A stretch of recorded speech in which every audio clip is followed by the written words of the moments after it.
Sunday တနင်္ဂနွေမှာဘာကိုမှစောက်ပြီးမဆိုင်ကြနဲ့တနင်္ဂနွေမှာ TV ကြည့်ကြချစ်ခင်ရသူတွေနဲ့စကားလက်ဆောင်ကြကြတနင်္ဂနွေမှာစာဖတ်ကြဟင်းစုချက်စားကြတနင်္ဂနွေမှာဖဲရိုက်ကြအရက်တောက်ကြတနင်္ဂနွေမှာကြောင်လေးရေချိုးပေးကြ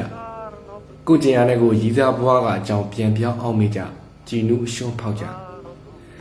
ဒါမှမဟုတ်တနင်္ဂနွေမှာငုတ်တုတ်ထိုင်နေကြတနင်္ဂနွေမှာဘာကိုမှစောက်ပြီးမဆိုင်ကြနဲ့တနင်္ဂနွေမှာမိုးရွာမှာလည်းစောက်ပြီးဆိုင်ကြမလို့နေပူမှာလည်းစောက်ပြီးဆိုင်ကြမလို့တပတ်လုံးတရားခက်ခဲသမျှတနင်္ဂနွေမှာတည်ငြိမ်အေးဆေးကြကိုเจ้าကိုစင်ကြင်ကြဖျားပန်းကတ်လူကြ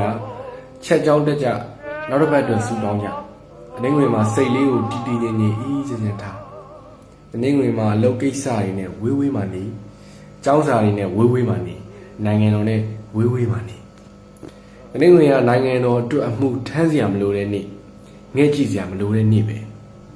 နိုင်ငံတော်စိတ်ချပေါက်ရမယ်နေ့ပဲတနင်္ဂနွေကနိုင်ငံတော်ရဲ့အချုပ်အခြာအာဏာကိုကိုယ်တတိပုဂ္ဂလခံစားချက်နဲ့စိန်ခေါ်ရမယ်နေ့ပဲနိုင်ငံတော်ရဲ့ဥပဒေတွေကိုကိုယ်လွတ်လွတ်ခင်းနဲ့ကိုတိုက်ယူရမယ်နေ့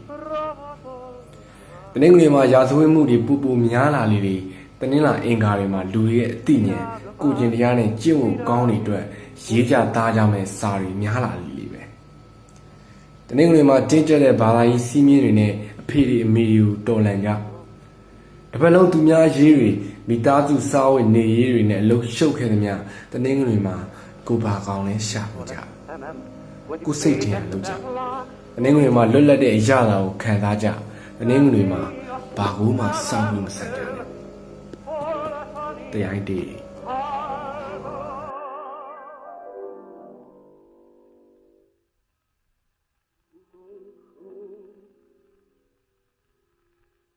Rosa